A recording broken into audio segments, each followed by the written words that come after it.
Esa historia no comienza en un siniestro laboratorio como podríamos pensar, sino en el lugar más remoto y hostil del planeta, el Círculo Polar Ártico. Y lo que están viendo no solamente es un naufragio, es el escenario final de una persecución que ha desafiado a Dios y a la naturaleza misma. Nos encontramos en 1857, donde una tripulación danesa se encuentra movilizada en el hielo, la cual es liderada por el pragmático capitán Anderson, ya que su misión es explorar el Polo Norte. Los hombres intentan mover la nave, la moral está por los suelos y el único sonido es el crujido del pico contra el hielo, hasta que al caer la noche, una explosión rompe el frío silencio. Al investigar, encuentran un trineo abandonado, un charco de sangre y perros de trineo ilesos. La sangre pertenece a un hombre con una pierna ortopédica. Mientras lo suben a su barco, escuchan un rugido gutural que les congela la sangre. Y entonces aparece él, una criatura alta envuelta en un ropaje negro, una pesadilla de costuras y cicatrices. Los marineros le disparan, pero la bala no parece hacerle efecto. La criatura sube a la cubierta y grita que viene por el hombre moribundo. El capitán logra con varios disparos de un trabuco bajarlo del barco, pero la criatura resiliente se levanta y comienza a mover el barco peligrosamente. En un acto de experiencia, el capitán usa el último tiro del trabuco para romper el hielo bajo los pies del monstruo, enviándolo a las profundidades heladas. Ya salvo a bordo, le dan analgésicos al hombre. Pregunta cuántos hombres había matado a la criatura, y al saberlo dice que si no lo entregan, eso matará a los restantes. Esa cosa no puede morir. Él ya lo intentó y volverá por él. Se presenta. Su nombre es Víctor Frankenstein. Decide contarle al capitán su historia. Una historia donde, como él mismo admite, algunas partes pueden comprobarse y otras no, pero todas, absolutamente todas, son verdad. Todo empezó con mi padre y con mi madre. Todo comienza con los padres de Víctor. Su padre, un cirujano de renombre, que se casó con su madre por interés y por su linaje. Su madre, en cambio, era el centro de su universo, dulce, amorosa y embarazada. Un día mientras jugaba con Víctor, las contracciones empezaron. El padre, el mejor cirujano de la ciudad, intentó un parto de emergencia. Y esa fue la última vez que Víctor abrazó a su madre. Ella murió, pero su hermano William logró salvarse. Víctor, consumido por el dolor, empezó a notar ciertas cosas. Su padre, que despreciaba su silencio y su forma de ser, ahora parecía preferir a William, el niño tranquilo y sonriente. La tormenta de Víctor se enfrentó a la brisa de William. Algo para Víctor no cuadraba. ¿Cómo había muerto su madre en manos del mejor cirujano de la ciudad? Víctor lo encaró. Su padre se excusó con un nadie puede conquistar la muerte, y Víctor, con la rabia de un niño que acaba de perderlo todo, le sentenció y le dijo: yo lo haré. Yo sí tendré éxito donde tú fracasaste. Esa noche Víctor renació. Tuvo una visión, un ángel negro que le prometió que controlaría las fuerzas de la vida y la muerte. La semilla de la obsesión había sido plantada con el fertilizante más tóxico, el odio. Y es aquí donde vemos a un Víctor ya adulto, defendiéndose ante un tribunal disciplinario que está a punto de expulsarlo de la comunidad médica. ¿Y qué discurso, amigos? Víctor no pide clemencia, los desafía, les dice que la muerte es el verdadero reto, que si pretenden actuar como dioses deberían realizar milagros. Y para demostrarlo presenta su último experimento, el cerebro y torso de un tendero unido al brazo de un carpintero. Un cadáver reanimado que podía atrapar y soltar objetos a la orden. Una clara coordinación entre el cerebro de un sujeto y el brazo de otro. La creación de Frankenstein exhibía capacidad de entendimiento. Los jueces, por supuesto, están aterrados y asqueados. Lo llaman una abominación. Pero Víctor va más allá y suelta una bomba. Quizás Dios es inepto y son los humanos quienes deberán enmendar sus errores. En la multitud, un hombre lo observa fascinado. Su nombre es Hallander. Le dice a Víctor que su experimento es fascinante, pero tiene un problema. La energía que preserva el cadáver es demasiado breve. Y entonces procede a mostrarle su solución. Un sistema linfático real, extraído de un cuerpo adherido a una tabla. Una auténtica belleza según él. La mente de Víctor explota. Teoriza que podría lograr un flujo de energía y regeneración más allá de la imaginación. Hallander le ofrece recursos ilimitados, a cambio solo le pide un favor en el futuro, y poder documentar todo con su cámara. Y aquí es donde la historia se complica con el amor. Víctor se reencuentra con su hermano William, ahora un exitoso financiero, y conoce a su futura cuñada, Elizabeth, la sobrina de Hallander. Víctor queda completamente cautivado. Elizabeth es inteligente, una mujer hermosa y tiene una mente afilada. Durante la cena, Elizabeth pone una visión cínica de la guerra. Los hombres mueren en el lodo, ahogándose en su propia sangre. Eso es lo que pasa cuando los arrogantes fomentan ideas. Víctor, por supuesto, se siente aludido. Se está enamorando de la mujer que está destinada a su hermano. Hallander los lleva a una torre abandonada en el Principado de Lesentines, que será el nuevo laboratorio de Víctor. Es un lugar siniestro y la distribución es perfecta. Víctor pide meticulosamente todas las cosas necesarias para comenzar con la cuspidez de su investigación. Así que va a la ciudad a buscar un sujeto de prueba. Y aquí, amigo, la trama se espesa. Víctor ve a Elizabeth en el mercado y la sigue hasta una iglesia. Se hace pasar por sacerdote para escuchar su confesión. Y Elizabeth confiesa que ha pecado, un pecado de intención, contra el hermano de su prometido. Víctor, fingiendo la voz, pregunta si fue lujuria. Ella responde que fue odio. Lo describe como alguien arrogante, manipulador, desagradable y muy fácil de identificar, aunque fuera un día lluvioso en el mercado. Y claro, Víctor fue descubierto. Luego le invita a cenar. Él le pregunta por los libros que compró sobre entomología, el estudio de los insectos. Víctor se está interesando más en la vida y menos en la muerte. Víctor trabaja como loco en su laboratorio, pero en sus ratos libres deja a su hermano a cargo y se va a pasar con Elizabeth. Hay una escena preciosa con una mariposa. Víctor le pregunta si debería liberarla o hacerla su prisionera. Ella elige la segunda. Eso es un claro símbolo de lo que está por venir. Pero Hallander no es tonto.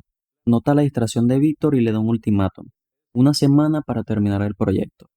Víctor se sumerge en el trabajo, pero Elizabeth lo visita en la torre. Lejos de asustarse por la disección de los cuerpos, está fascinada. Y Víctor en un arrebato le confiesa que siente un vínculo entre ellos. Ella le responde con una frase que lo dejará marcado. Pero creer no basta para hacerlo real. Y le entrega la mariposa diciéndole que ha tomado una decisión. Se casará con William. Mientras se está bañando, las palabras de Elizabeth sobre las simetrías le dan la idea final. Prueba una nueva posición para la batería y lo logra.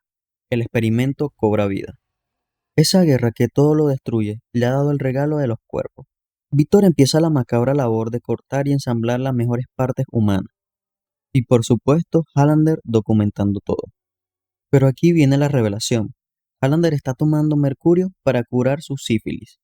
Esa infección lo está carcomiendo y revela su verdadera intención. Quiere que Víctor le trasplante su cerebro al cuerpo perfecto que está creando. Luego de eso, Víctor se niega. Hacen un forcejeo en lo alto de la torre durante la tormenta. Hallander resbala, cae, muriendo en el acto. La aguja de plata que conducirá el rayo se daña. Víctor desesperado lo coloca igualmente. El rayo cae, la energía recorre el cuerpo y luego se apaga. Víctor maldice su muerte. Pero al despertar, se lleva la gran sorpresa de su vida. La criatura está viva. Al principio es como un niño imitando sus movimientos. Víctor le enseña el significado de la luz y el sol. Luego de eso, Víctor se presenta y le dice su nombre. Víctor. El doctor abraza su creación y por un momento parece que todo saldrá bien. Pero Víctor, en un ataque de pánico y miedo, lo engaña para encadenarlo en el sótano. Sabe que su fuerza es impredecible. Aquí es donde Víctor reconoce su mayor error. Nunca pensó en qué haría si tenía éxito. Pasaron semanas, la fuerza de la criatura aumentaba, pero la de Víctor se desvanecía. El hijo no aprendía, era torpe, se lastimaba. A Víctor se le acababa la paciencia. Un día, William y Elizabeth llegan a la torre. Víctor entra en pánico y les dice que tiene mucho que mostrarles. Elizabeth se siente atraída hacia el sótano y ve la criatura encerrada. Sus miradas se cruzan y hay una conexión. Ella le pregunta quién lo lastimó. Víctor intenta evitarlo, pero William, al verlo, felicita a su hermano. ¿Dónde reside su alma?, le pregunta. Pregunta que Víctor nunca se había hecho él mismo. La criatura por su parte empieza a desarrollar conciencia. Pone hojas en los canales de desagüe y las ve flotar. Elizabeth vuelve y lo visita. Le pregunta que si las cadenas lo lastiman. Y él solo le regala una hoja. Ella se presenta y por primera vez la criatura dice otro nombre. Elizabeth. Víctor le advierte a Elizabeth que no se acerque, que es una cosa sin inteligencia. Ella le responde que siente entendimiento, que ve dolor en sus ojos y el dolor es evidencia de la inteligencia. Luego le dice, Solo los monstruos juegan a ser Dios. Víctor, enfermo de celos, va al sótano y decide usar el dolor para comunicarse. Le exige que le dé su pierna. La criatura confundida no obedece. Víctor lo golpea una y otra vez. El llanto del monstruo se convierte en ira. Agarra la barra de metal y grita el nombre de Víctor. Víctor huye aterrorizado. Al día siguiente le miente a William, le dice que la criatura mató a Hallander y que es muy peligrosa. Le dice que se lleve a Elizabeth a Viena y que no le cuente nada. Víctor, decidido a acabar con su terror, cubre el laboratorio con gasolina. Pero Elizabeth en el camino tiene un mal presentimiento. Ordena dar vuelta al carruaje, pero ya era demasiado tarde. Víctor le prende fuego a todo. La criatura grita el nombre de Víctor una y otra vez. Víctor recapacita e intenta volver, pero una explosión lo destroza. Su pierna derecha queda hecha trizas. Y aquí, amigos, ya estamos en el presente en el barco. Afuera del cuarto del capitán se escuchan voces. Al abrir la puerta, el monstruo entra. Lo toma por el cuello, que afirme la historia de su creador. Y él le responde algo que lo cambia todo. Mi creador contó su historia, ahora yo contaré la mía. La cámara nos lleva a su historia. Luego de gritar el nombre de su creador incontables veces, entendió que lo había dejado solo. Se liberó de las cadenas, escapó por el canal de desagüe y cayó en el mar. Despertó solo en un bosque. Se encuentra con unos venados e incluso intenta compartir comidas con ellos, pero un cazador aparece, le dispara al venado y luego le dispara a él. En ese momento, él se da cuenta que sus heridas sanaban solas. Se refugió en el granero de una familia. El abuelo era ciego, pero lúcido. El señor no lo juzgó por su apariencia. El monstruo espiaba cómo el abuelo le enseñaba a leer a su nieta y aprendió con él. Empezó a ayudarlos en secreto, trayéndoles leña, convirtiéndose en su espíritu del bosque. Por un breve momento, el monstruo y el mundo estuvieron en paz, pero esa felicidad duró poco. Una manada de lobos atacó la granja. El monstruo vio cómo el granjero los mataba. Entendió que el cazador no odiaba al lobo y el lobo no odiaba a las ovejas, pero la violencia era inevitable. La familia iba a ir a un viaje para vender las ovejas y regresarían luego del invierno. El abuelo se negó a abandonar su hogar y se quedó solo, firmando su sentencia. El monstruo, emocionado y temeroso, se presentó ante él. El anciano, sin poder verlo, sintió su bondad y lo invitó a ser su amigo, y también a vivir con él. Le enseñó a leer, también le habló sobre el perdón y el olvido.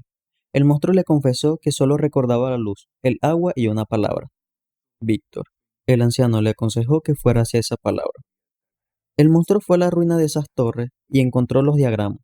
Descubrió la horrible verdad, que era un ensamble de muertos. El dolor lo consumió. Luego, cuando volvió a la granja, encontró a los lobos devorando al anciano. Enfurecido, los destrozó. Pero el abuelo aún seguía con vida, y antes de morir le dijo: Yo sé lo que eres, un buen hombre y mi amigo. El monstruo lloró. Pero entonces llegaron los cazadores, lo vieron sobre el cuerpo del anciano y le dispararon. Al parecer había muerto, pero por la noche despertó, condenado a vivir. Entendió que el único remedio para su dolor era la muerte, algo que su creador le había negado. Decidió buscar a Víctor para exigirle una sola cosa: una compañera. Lo encontró justo antes de la boda de William y Elizabeth. Víctor, ya más cuerdo, le deseaba lo mejor a su hermano, pero la criatura lo confrontó en su cuarto. Le exigió una compañera, pero Víctor se negó. Recuperar su cordura le había costado un alto precio, y lo que él pedía era muerte engendrando muerte, una raza de demonios. Víctor le negó su petición por voluntad propia, esa horrible voluntad que le había dado la vida a aquella persona. Entonces sí le podía negar el amor, pero no el odio. Furioso lo lanzó como un muñeco de trapo. Elizabeth entra. Al ver a la criatura viva, ella se alegra. Se abrazan, pero Víctor, ciego de los celos y rabia, la apunta con un arma. Elizabeth se interpone y el disparo la mata a ella. William y sus guardias atacan al monstruo, pero los despacha fácilmente. William recibe un golpe fatal. Víctor le dice que lo puede salvar. Agonizando, William le dice a Víctor que si pensaba salvarlo de él. William le dice a Víctor: Siempre te he temido, toda esa locura dentro de ti, tú eres el verdadero monstruo. William muere. Víctor, ahora impulsado por una venganza insana, decide cazar a su creación. En una cueva, Elizabeth, que le había pedido a la criatura que la llevara con él, aún con vida en sus brazos, le confiesa su amor. Haber estado perdido y ser encontrado, eso es amor. Y muere. El monstruo siente la soledad de nuevo. Cuando Víctor llega, la criatura le dice que desea seguirla. Le ordena que lo mate o lo hará sangrar.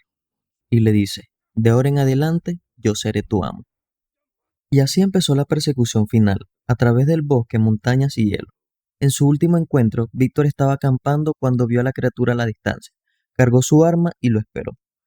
La criatura logró reducirlo y dañarlo gravemente. Exigiendo el alivio de la muerte, Víctor saca una dinamita. Lo único que le quedaba era rogar porque funcionara. Y ahí fue la explosión que escucharon los daneses. Y ahora estamos aquí, frente a frente en el barco. El monstruo dice que sangra, siente dolor y que nunca acabará. Víctor, finalmente roto, toma su mano y pide perdón. Le pide que se perdone a sí mismo por existir, porque mientras estés vivo, ¿qué otra opción tiene más que vivir? Le pide que viva y que diga su nombre una última vez. La criatura sonríe y susurra. Víctor. En ese momento, Víctor Frankenstein expira. El capitán Anderson, conmovido, ordena a sus hombres bajar las armas. El monstruo deja el barco, pero antes, con un último esfuerzo, empuja el casco y libera el barco del hielo. Los ha salvado. Anderson desea abandonar la misión de la corona y dice, volvemos a casa. Ahí es cuando vemos la última imagen del monstruo, solo en la inmensidad del Ártico, sonriendo y mirando el sol, por primera vez en paz.